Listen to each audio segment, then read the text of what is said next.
করি ভালো আছেন। আজকে আমার সাথে আছে মুক্তার ভাই। মুক্তার ভাই আমি কটা প্রশ্ন করবো। প্রশ্ন হলো, এই যে ফেসবুকে যে কতজনে লাইভ আসে, দিনের দিন ঘন্টার পর লাইভ করে, লাইভ করে বলে যে ফলো করো, স্টার নাও, ভালোবাসা, এটা যে বলে, এটার উদ্দেশ্য কি? কতবার লাভবান হয়েছে কতজনে এটা করিয়া? তো গাইস, আমি যদি এই কথাটা যদি অল্প চর্চা করে বলি, তাহলে আপনাদেরকে আমি ডাইরেক্ট কথা বলবো যে আপনারা যদি নতুন ইউজার হিসাবে কাজ করে থাকেন, তাহলে আপনাদের মনে প্রশ্ন থাকতে পারে যে আমার উইকলি চ্যালেঞ্জ পূরণ হবো ওদের স্টাইলে।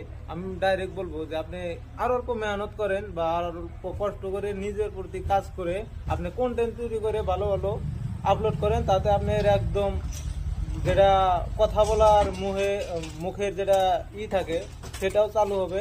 এটা একদম বেকার কথা যারা বলে যে স্টার নিয়ে যাও। আমি নিজে মানুষ 3-4 মাস একজন স্টার সেন্টার পাশে ঘুরেছিলাম, কোনো রেসপন্স পাই নাই, তো আমি বাদ দিয়েছি। তো আপনাদের কাছে আমি আশা রাখবো যে আপনারা এই স্টার সেন্টারের পিছনে না দৌড়িয়ে ভালো ভালো কন্টেন্ট তৈরি করে আপলোড করেন, অবশ্যই একদিন সফল হতে পারবেন। বন্ধুরা ঠিকই আছে, শুনলেন যে স্টার সেন্টার কিছুই না। আপনারা মানে নিয়মিত কাজ করেন, নিজের কন্টেন্ট আপলোড করেন, অবশ্যই সফলতা পাবেন, কিন্তু কারোর কাছে দৌড়াইবেন না। ঠিক আছে, ভালো থাকুন। ভিডিও